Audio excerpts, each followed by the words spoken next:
छिपा है, उसे बाहर मत तलाशिए। जीवन महत्वपूर्ण है, लेकिन उससे भी कभी अधिक महत्वपूर्ण है परम आनंद पाना। जब व्यक्ति परम आनंद को प्राप्त कर लेता है तो उसका जीवन एक उत्सव बन जाता है। बिना आनंद के जीवन अधूरा और अपूर्ण लगता है। हम सब आनंद की खोज में हैं, लेकिन जहाँ आनंद खोजना चाहिए वहाँ नहीं खोजते। आनंद को बाहरी चीज़ों में, जैसे भौतिक सुख सुविधाओं में खोजते हैं, लेकिन बाहरी सुख स्थायी नहीं होते। एक उदाहरण लें, जैसे मृग अपनी नाभि में कस्तूरी की सुगंध को महसूस करता है, लेकिन वह नहीं जानता कि सुगंध कहाँ से आ रही है, और इस कारण वह उसे पाने के लिए जंगल जंगल भटकता है। हम भी ठीक वैसे ही कर रहे हैं। हम बाहरी सुखों में आनंद की खोज कर रहे हैं, जबकि वास्तविक आनंद तो हमारे भीतर छिपा हुआ है। यह हमारी आत्मा में है। आत्मा का स्वभाव ही आनंद है। हम आत्मिक आनंद को समझने के बजाय भौतिक वस्तुओं के आनंद तलाशते हैं।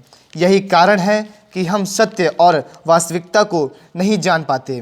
प्रत्येक व्यक्ति आनंद, शांति और प्रसन्नता की चाहत रखता है, लेकिन क्या वह उस दिशा में सही प्रयास कर रहा है?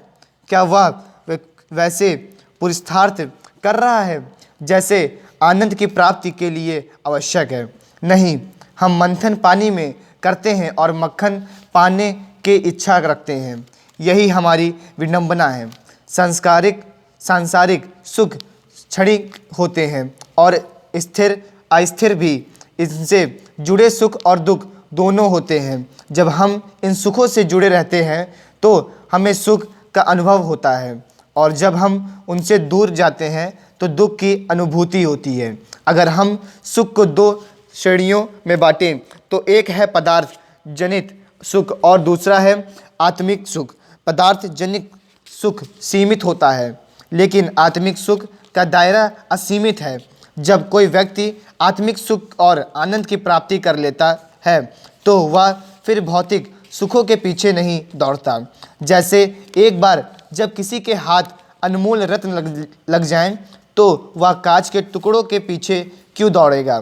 तो फिर सवाल उठता है कि हम आनंद को कहाँ खोजें? आनंद को खोजना है हमें समता में।